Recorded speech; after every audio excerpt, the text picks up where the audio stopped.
এই যে সকাল ৯টা থেকে বিকেল ৫টার একঘেয়ে জীবন, বসের চাপ আর মাস শেষে হাতে পাওয়া সামান্য বেতনে কি আপনার মন ভরে?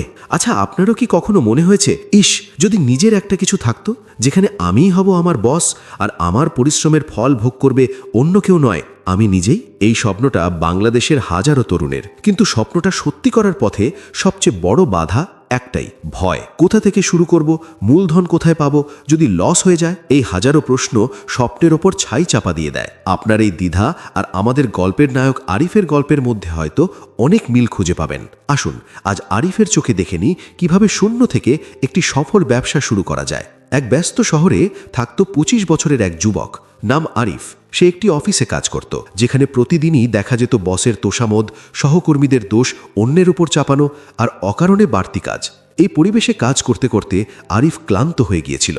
মনে মনে ভাবত, নিজের কিছু একটা যদি শুরু করা যেত। কিন্তু সমস্যাটা ছিল, সে জানত না ব্যবসা শুরু করতে হলে কোন কোন ধাপ নেওয়া উচিত। একদিন দুপুরে কফি খেতে খেতে তার মনে পড়ে গেল তার পরিচিত রাশেদ সাহেবের কথা। তিনি পাশের শহরে থাকেন এবং বহু বছর ধরে পণ্য ও সেবা ভিত্তিক দুই ধরনের ব্যবসার অভিজ্ঞ মালিক।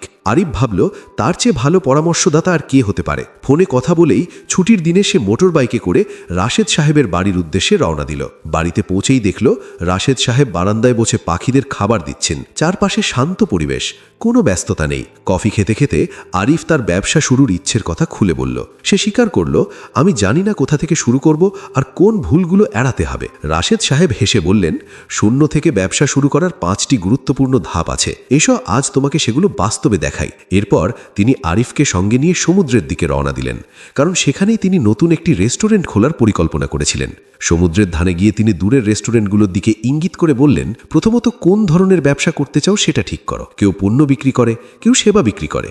তোমার আগ্রহ কোনটায় তা ঠিক করা খুবই গুরুত্বপূর্ণ, কারণ আগ্রহ না থাকলে ব্যবসা বেশি দিন টেকে না। এরপর তিনি বললেন, বাজার গবেষণা ছাড়া ব্যবসায় সফল হওয়া কঠিন। কাস্টমার কারা, চাহিদা কেমন, প্রতিযোগীরা কি করছে, সব জানতে হবে। তিনি দেখালেন কোন রেস্টুরেন্ট পরিষ্কার পরিচ্ছন্ন, কার মেনু ভালো আর কোনটায় সেবার মান কম, সবকিছু কিভাবে বিশ্লেষণ করতে হয়। পরে তিনি বললেন, নিজের শক্তি আর দুর্বলতার তালিকা করো। ধরো আমার রেস্টুরেন্টের অবস্থান একটু ভেতরে, এটা দুর্বলতা, তাই আমি বড় সাইনবোর্ড ব্যবহার করব। এটাই হবে সমাধান। চতুর্থ ধাপটি ছিল অতিরিক্ত চিন্তা না করে শুরু করে দেওয়া।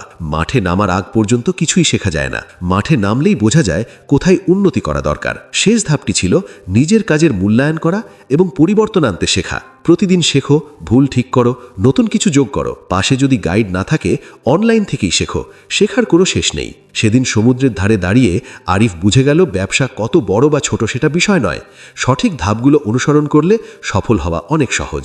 বাড়ি ফিরে আরিফ নতুন উদ্যম আর আত্মবিশ্বাস নিয়ে নিজের পরিকল্পনা সাজাতে শুরু করলো। আরিফের মতো আপনার ভেতরেও যদি লুকিয়ে থাকে একজন উদ্যোক্তা, আর এই গল্পটি যদি আপনার মনে একটুও আশা জাগিয়ে থাকে, তাহলে আর দেরি কেন? নিজের স্বপ্নকে সত্যি করার পথে আজই প্রথম পদক্ষেপটি নিন।